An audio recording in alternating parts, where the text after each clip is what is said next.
Initiating System 1.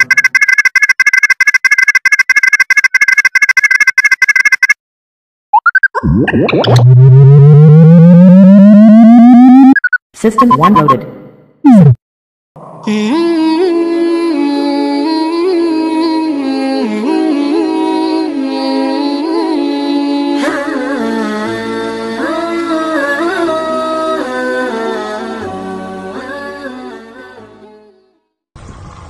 Sikap hidup seseorang dibentuk oleh keyakinan yang dimilikinya. Sebagai Muslim, keyakinan kita berpatri pada dua kalimat syahadat. Asyhadu an la ilaha illallah wa asyhadu anna Muhammadar Rasulullah. Kalimat ini membentuk perilaku kehidupan. Itulah ikrar yang kita ucapkan. Artinya, pada saat kita berkata asyhadu an la ilaha illallah, saya bersaksi tidak ada Tuhan selain Allah, kita sudah melaksanakan sebuah ikrar. Kalau saya yakin tidak ada Tuhan selain Allah, itu berarti saya tidak akan pernah takut kecuali hanya kepada Allah. Saya tidak akan pernah menggantungkan hidup kecuali hanya kepada Allah. Saya tidak akan melarikan persoalan kecuali hanya kepada Allah. Saya tidak akan minta tolong kecuali hanya kepada Allah. Saya tidak akan minta rezeki kecuali hanya kepada Allah. Berurat dan berakar itu di dalam hati, membentuk kepribadian dan mewarnai seluruh langkah kehidupan kita. Di zaman kita fasih betul mengucap dua kalimat syahadat. Tahlil pun lancar. Tetapi konsekuensi dari kalimat itu sering kita abaikan. Apalagi kita sedang berhadapan dengan zaman yang serba sulit seperti sekarang ini. Ekonomi yang belum pulih, lapangan kerja susah, pengangguran banyak, biaya hidup tinggi. Orang mudah mengalami proses pergeseran nilai. Sholatnya masih menghadap Allah, tapi kepengen dagangan laris menghadap dukun.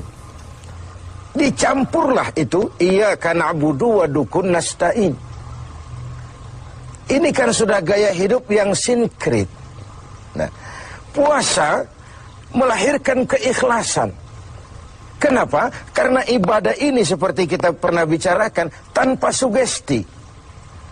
Mungkin kalau kita sholat masih berharap dilihat orang. Kita membayar zakat, kita bersedekah masih berharap dilihat orang. Tapi dengan puasa hanya kita dan Allah saja. Ini harusnya melahirkan gaya hidup keikhlasan.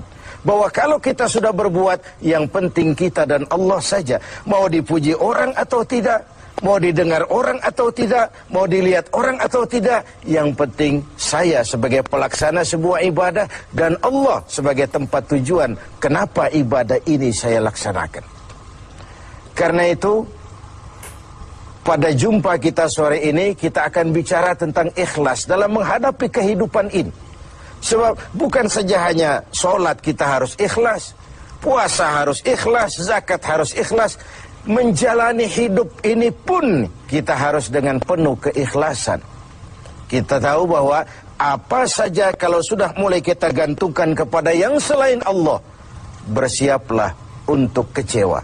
Apa saja kalau sudah mulai kita gantungkan kepada yang selain Allah, bersiaplah untuk kecewa. Nah, ikhlas tentu bukan hal yang mudah dilaksanakan, walaupun sangat mudah untuk diucapkan. Tetapi inilah yang diperintahkan Allah kepada kita. Kalian wa ma umiru illa liya'budullaha mukhlisin. Kalian tidak diperintahkan kecuali hanya menjadi penyembah Allah yang penuh keikhlasan. Penyembah Allah yang berangkat dari semangat keikhlasan. Saya ingin mengungkap apa yang pernah disampaikan oleh Imam Al-Ghazali tentang keikhlasan ini. Beliau menyatakan, "An-nas kulluhum mauta illa al-alimun. Wal-alimuna niyamun illa al-amilun. Wal-amiluna mughtarruna illa al-mukhlisun." manusia, kata Al-Ghazali, pada dasarnya mati, kecuali orang yang berilmu. Orang yang berilmu walaupun dia hidup, tidur, kecuali yang mengamalkan ilmunya. Dan orang yang mengamalkan ilmunya, banyak yang tertipu, kecuali yang ikhlas di dalam mengamalkannya. Begitulah dalam kehidupan ini, manusia pada dasarnya mati, kecuali orang yang berilmu. Tidak banyak yang bisa dilakukan tanpa ilmu. Ilmulah yang membuat manusia itu hidup, bergerak, berbuat, berkembang, tumbuh menjadi lebih maju. Ilmu, dalam sebuah ungkapan lama, membuat hidup jadi mudah. Seni membuat hidup jadi indah. Dan agama membuat hidup jadi terarah. Dengan ilmu hidup jadi mudah. Apa yang hari ini terjadi di benua lain, hari ini juga kita tahu dari kamar kita. Dari kamar kita bahkan kita bisa ngobrol ke luar negeri. Itu kemudahan yang terjadi karena faktor ilmu. Dahulu tahun 50-an, orang kita kalau pergi haji ke Mekah 6 bulan. Kita sudah lupa dia baru pulang 6 bulan. Yang ada cuma kapal laut, sementara Mekah Madinah unta. Sekarang orang berhaji cukup 1 bulan. Kemajuan ilmu yang menciptakan Boeing memotong waktu 5 bulan. Ruang dan waktu sudah bukan masalah. Manusia mati kecuali yang berilmu. Orang yang berilmu, walaupun dia hidup, tidur, kecuali yang mengamalkan ilmunya itu. Nah, orang yang mengamalkan ilmunya banyak yang tertipu. Merasa sudah banyak karyanya, sudah banyak ibadahnya, sudah banyak kebaikannya. Mereka banyak yang tertipu, illal mukhlisun, kecuali yang ikhlas di dalam mengamalkan ilmunya itu. Ikhlas itu, itulah roh dari amal yang kita kerjakan. Amal tanpa ikhlas, jasad tanpa roh, mati nilai amal kita. Nah, dan iblis itu luar biasa.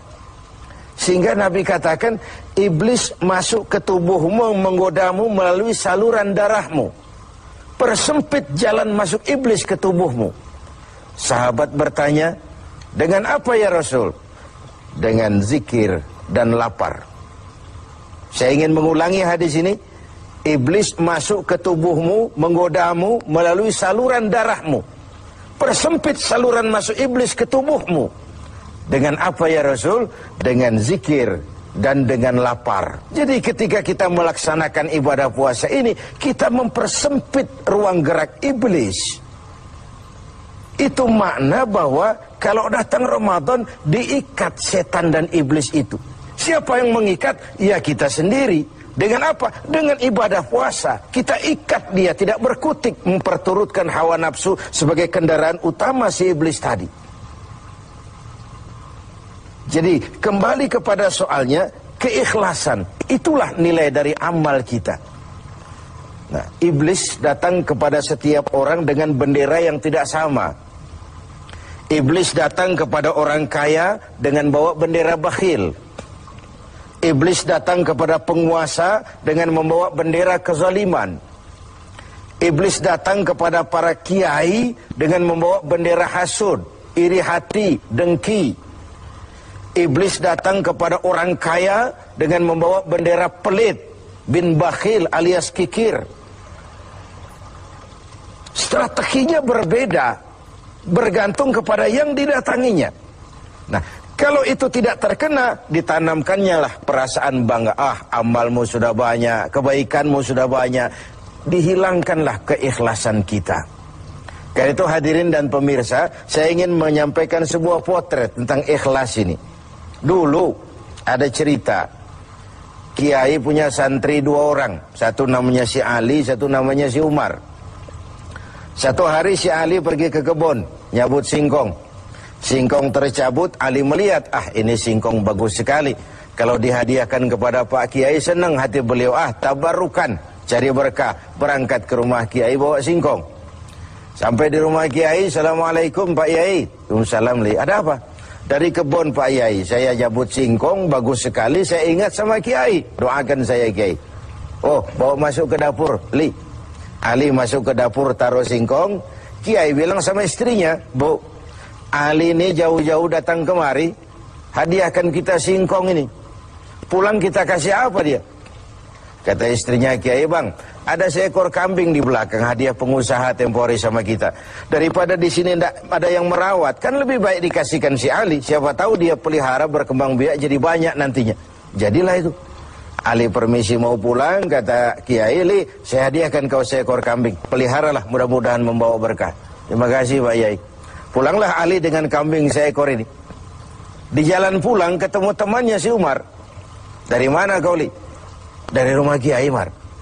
Itu kambing dikasih sama Kiai. Kenapa kamu dikasih kambing? Enggak tahu, saya datang cuman bawa singkong ke rumah Kiai, pulang dikasih kambing. Si Umar nih otak dagangnya jalan. Kalau Ali saja bawa singkong dikasih kambing, bagaimana kalau saya bawa duren? Jadi mampirlah si Umar ke pasar beli duren 3 buah, dibawalah ke rumah Kiai. Kiai, assalamualaikum. Ada apa, Mar? Duren Kiai, ikhlas karena Allah, ikhlas Kiai, silakan. Oh, bawa masuk ke dapur, Mar. Umar taruh singkong taruh duren di dapur. Kiai bilang lagi sama istrinya, Bu, Umar ini datang bawa duren, lebih banyak dari yang dibawa si Ali. Kita kasih apa dia pulang? Kata istrinya Kiai, Abang nih kambing seekor pun sudah dikasih Ali, Bang. Sudah nggak ada apa-apa lagi di rumah. Gitu ya? Iya. Jadi macam mana? Kata istrinya Kiai, begini sajalah, Bang. Ali tadi kan datang bawa singkong. Lalu Umar nih daripada pulang tangan kosong, sudah singkong Ali saja kasihin si Umar. Begitu. Iyalah. Ya jadilah. Umar permisi mau pamit pulang, kata Kiai, Mar, ada singkong, kamu bawa pulanglah, saya hadiahkan sama kamu, rebus, mudah-mudahan bawa berkah buat kamu. Pulanglah si Ali bawa singkong nih kan. Jadi ini sebuah potret betapa si Ali yang ikhlas bawa singkong dapat kambing. Umar nih yang punya target bawa duren 3, pulang dapat singkong. Nah, jadi ini sebuah cerita bahwa apa saja kalau sudah kita mulai bukan karena Allah, bersiaplah untuk kecewa. Itu dulu, barangkali adik-adik ada yang akan mengajukan pertanyaan, silakan. Assalamualaikum warahmatullahi wabarakatuh. Salam. Ustaz Kiai, ada yang ingin saya tanyakan berkenaan dengan ikhlas. Pertanyaannya, bagaimana contoh orang yang ikhlas dalam berbuat? Ya. Contoh orang yang ikhlas dalam berbuat. Saya ingin menyampaikan sebuah cerita saja, tapi agak vulgar, tapi ini agak mendekati ya. Orang yang ikhlas dalam berbuat itu, mohon maaf, barangkali agak mirip-mirip orang yang buang air besar. Ini saudara-saudara kalau pagi buang air besar ikhlas enggak? Ikhlas kan? Apa pernah ditengok-tengok? Enggak pernah. Apa pernah berharap balik lagi?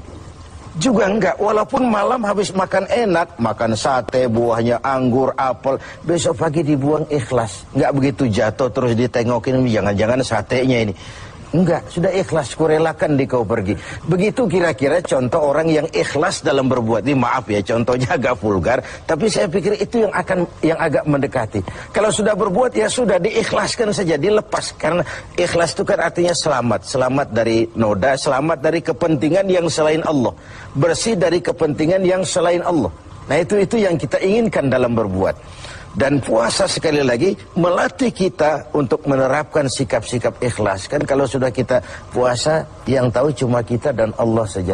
Bukan karena ingin dipuji orang, bukan karena ingin disanjung orang, tapi karena melaksanakan perintah Allah berdasarkan keikhlasan. Mudah-mudahan puasa ini semakin mendorong kita menjadi orang-orang yang ikhlas.